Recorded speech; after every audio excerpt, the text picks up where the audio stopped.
Welcome to the Startup Espresso. I'm Hall T. Martin, the host of the show, where we talk about raising funding for your startup and the time it takes to have an espresso. I hope you enjoy this episode.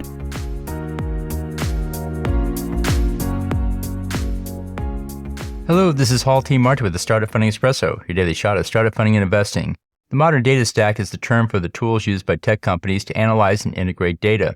It's cloud-based, which alleviates many of the challenges in analyzing data with legacy systems. Here's the components of the modern data stack.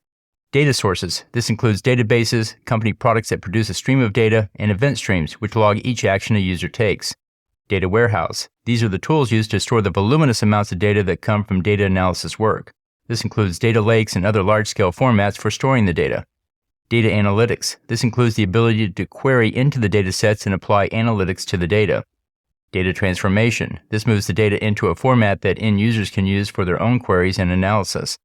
Data monitoring. This captures metrics about the data, such as how often the data is being used and for what applications. Data governance. This monitors the use of the data to comply with government regulations. And data applications. The set of applications which use the data output from the system for applications such as business intelligence. In setting up a data analytics program at your company, consider the modern data stack and its components. Thank you for joining us for the Startup Funding Espresso, where we help startups and investors connect for funding.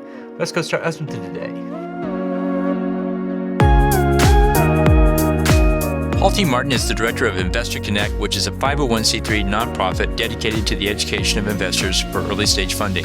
All opinions expressed by Hall and podcast guests are solely their own opinions and do not reflect the opinion of Investor Connect.